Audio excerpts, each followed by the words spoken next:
Ouais, encore moins. Et donc je tenais à revenir pour le Sbull Club parce que j'ai pas bien tout expliqué. Donc le Sbull, ça vient, c'est un truc qui était entre Damary, Lemay, Savigny. Et en fait, sur la ligne, quand on allait foutre le bordel, quoi, bah, d'un coup, tout le monde criait Sbull et ça partait dans tous les sens. Ça dépendait dans quel sens. Donc, quand c'était dans le vandalisme, ça défonçait tout, ça taguait partout. Et des fois, on n'avait pas des marqueurs. Dans le train, quand ça criait Sbull, en fait, tout le monde se mettait à casser tout dans le train. Il y en a, ils arrachaient des sièges, ils les jetaient par la fenêtre. Il y en a, comme Warner ou Stark, qui mettaient des high kicks dans les lumières au plafond. Les lampes, ils explosaient dans tous les sens. Plus il y en a, bah, ils mettaient des coups de couteau, des coups de chlasse dans les sièges orange, où ils faisaient des tailles avec des couteaux, comme moi je faisais par exemple, avec mon Opinel. Et en fait, pareil, quand ça se bagarrait, dès que ça criait Sbull, ça partait en bagarre. Et c'était un cri de ralliement de plusieurs de mes crews de l'époque. Et c'est un mot qui est resté dans ma tête. Et donc en fait, j'ai pris Sbull parce que j'estimais que parce que Sbull en rebeu, ça veut dire le bordel, bien sûr. Mais ça veut dire aussi les poubelles, la merde, la défaite, quoi. Et c'était exactement moi la vie que je menais à l'époque. Vu que j'étais à la rue, tout ça, je dormais dans les caves, les garages abandonnés, des endroits pas très sympathiques pour tout le monde, quoi. Je me rappelle, je mettais une palette là. Dans le local poubelle, il y avait un robinet pas loin des poubelles, ça puait sa mère. Et je me lavais à l'eau froide, je m'en rappelle, en plein hiver. Ça choquait pas mal de gens, je m'en rappelle. Mais bon, c'est la vie, c'est comme ça. On va pas se plaindre. Donc le Sbull Club, en fait, Sbull et tous les autres équipes, c'était clic, clan, crew, possy, etc., quoi. Et donc en fait, il fallait trouver autre chose, un truc original. Donc en fait, je me suis dit Sbull Club, comme le club, c'était pour faire comme les petits bourgeois américains. C'est un club, où il n'y a que nous qui y allons, et on boit du whisky, on fume des gros cigares, sauf qu'on n'était pas vraiment riches, quoi. Donc le mélange des deux, en fait, je sais pas, je trouvais ça marrant. Et puis,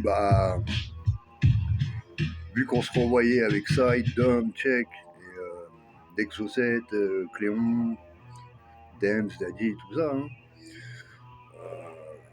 déjà, on avait fait le choix de différencier l'Exocet de Obekos, mais bon, on était quand même le groupe de rap des Obekos, hein.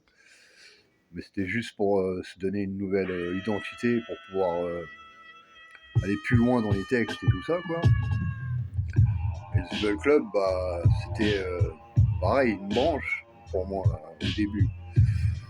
Mais le truc, c'est que Side, il était plus dans son association. Il essayait de faire des bails autorisés. Je ne veux pas dire qu'il faisait pas de vandales, c'est pas vrai, il en faisait, hein.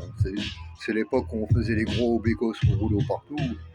C'est juste, il essayait de se mettre de plus en plus dans les bails illégaux. Il a raison, hein. Et il a raison, parce qu'il en vivait à l'époque. Mais d'autres en vivaient, même si, bon, c'était pas pareil pour tout le monde, hein. Certains savent la vérité. Et puis, vu que les obécos, moi je voulais que ça redevienne comme avant, que ce soit des super vandales, qu'on nique tout ça, machin. Mais le truc, c'est que les gens qu'on faisait rentrer, c'était pas tous forgés pour être comme ça. Donc en fait,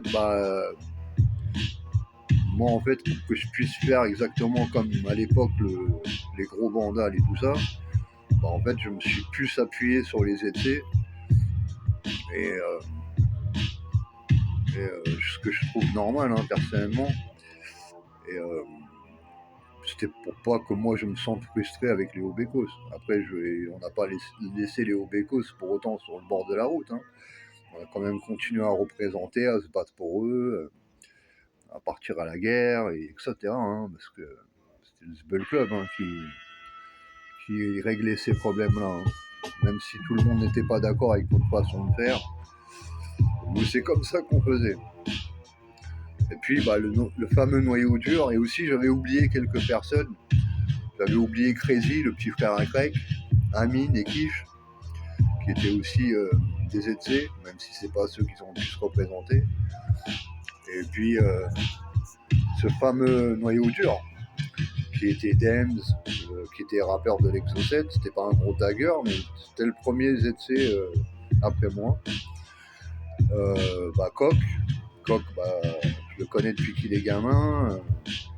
Il venait frapper chez un pote à moi à l'époque, Prosper, quand il était gamin. Et on connaissait bien sa maman. Et des fois, ils étaient en galère, donc on leur donnait des sacs de course. C'est la famille, quoi. Bon, il y a beaucoup de gens, en fait, je les ai vus depuis qu'ils sont tout petits. Après, Jora et Sénat, Viz, R, Walk, Erza, Anur, Mank, A1, Bref et Krek. Et bien sûr, Syrah.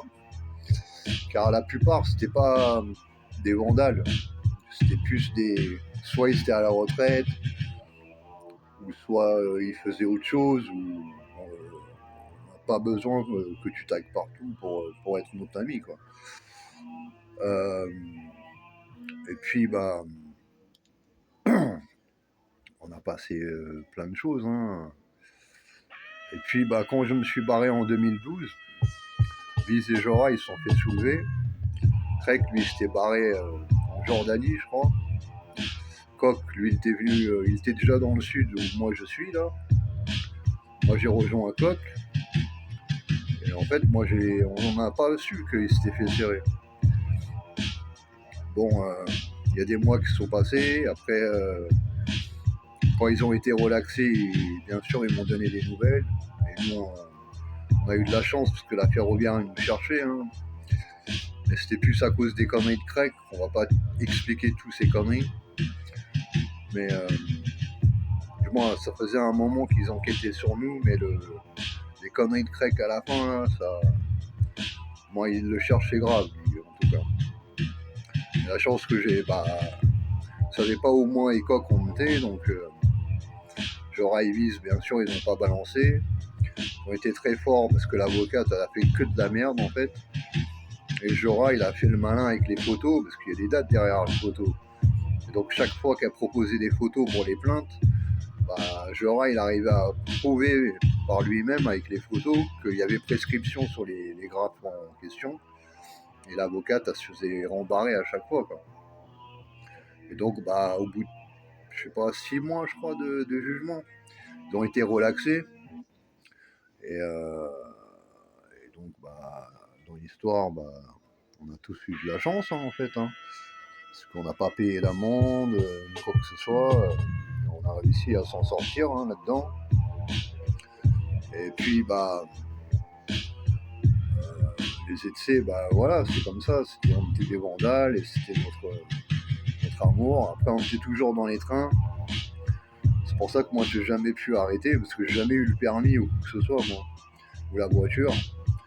Et en fait, dans le train, dès que je montais dedans, en fait, je pétais un plomb, j'étais obligé de rayer quelque chose, ou de taguer, ou de machin. Et en fait, c'était... il y en a, ils diraient une maladie, mais en fait, c'était juste l'endroit où, pour moi, le tag va le mieux. C'est les trains, hein, pour moi. C'est mon avis à moi. Hein. Après, vous faites ce que vous voulez, vous, les gars. Et donc, les ZC, on a bien régné, quoi. Aujourd'hui, en 2025, ça fait 30 ans qu'on existe. J'avais même oublié, c'est carrément l'anniversaire des 30 ans cette année. Donc, dédicace à tous les ZC, une grosse pensée pour vous tous. Où que vous soyez, comment... Voilà, quoi. Et puis, nous, on a essayé de calmer les choses, faire autre chose. Même vers la fin, on essayait de... Mais sauf qu'on n'y arrivait pas parce qu'on avait découvert les pulvérisateurs. Et avec les pulvés, c'était la fête, quoi. C'était rigolo. On pouvait faire des gros tags de 4 mètres de long, pour 4 mètres de hauteur. Moi, même pour grapper, c'était super pratique. Tu mettais de la peinture là-dedans, tu peignais les murs en 2 secondes, ou méga cap de ouf. C'était super pratique, quoi.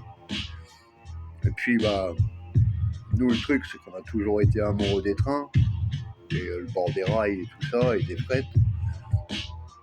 Et vous pouvez, comme certains le diraient, hein, genre vise. Je crois que c'est le premier mec qui faisait des frettes que moi j'ai vu de mes yeux, quoi. Sur la ligne D, en tout cas. Et bien sûr, bah, on allait au même endroit où tous les gens y vont aujourd'hui, là. Et le plan est grillé à cause de tous les connards qui donnent le plan à d'autres connards. Et je suis désolé de parler comme ça, mais sauf que vous niquez les codes, en fait. Vous ramenez un copain, l'autre il ramène ses copains. Et en fait, nous là-bas, c'était notre jardin. On faisait des barbecues.